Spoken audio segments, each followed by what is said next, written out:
वो दिव्य शक्तियाँ जिनसे पूरी सृष्टि का संचालन होता है, 84 लाख योनि का,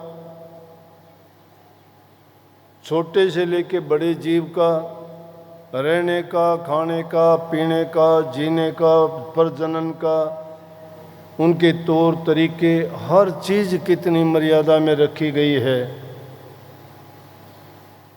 तो बिना एक विशेष शक्ति के या उस दिव्य शक्ति के बिना कोई भी इस कार्य को नहीं कर सकता। लेकिन वो दिखाई देने वाली नहीं।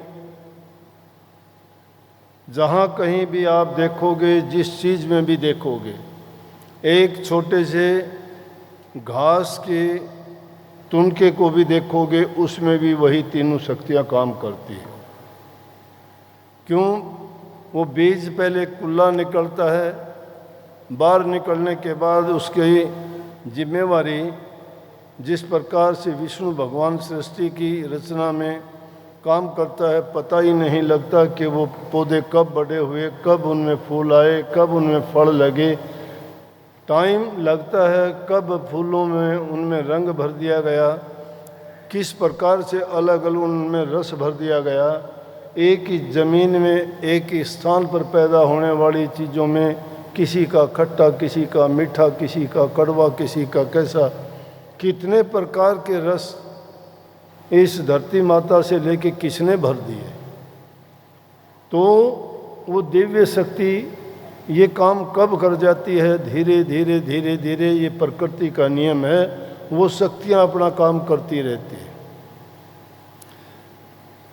विष्णु जी उनका पालन करते हैं, वो फसल बड़ी हो जाती है, पक जाती है, उन जैसे अनेकों बीज पैदा होते हैं, वो ख़त्म हो जाता है।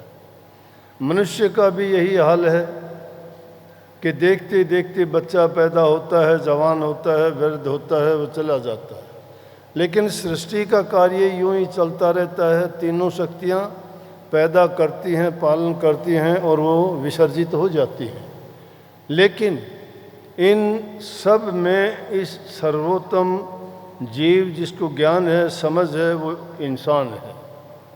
और मुक्ति का, भक्ति का सिर्फ जो एक तोहफा इनको मिला है, दूसरा किसी जीव को नहीं मिला। लेकिन जिनको ये मिला है वो इसे जीवन का सार महत्व समझते और जानते भी नहीं।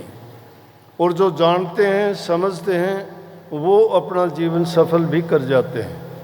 इसीलिए संत महात्माओं ने कहा कि उसको सफल करने का एक तरीका है। वो तरीका है संतों की शरण में जाके, संतों के वचन की पालना करते हुए, उनके दिए हुए ज्ञान, उनके बताए हुए रास्ते, उनके बताए हुए तौर तरीक़ों को अपने जीवन में उनके नियम के मुताबिक काम करते चले जाते हो, तो तुम्हें फिर दोबारा से इस जन्म मरण के चक्कर से छुटकारा मिल जाता है और बार बार वो दुख और कष्ट झेलने के लिए नहीं आना पड़ता। आप हमारे संत वाणी चैनल को सब्सक्राइब करें, वीडियो को लाइक करें, शेयर करें और हाँ, बेल आइकन पर क्लिक करना बिल्कुल ना भूलें।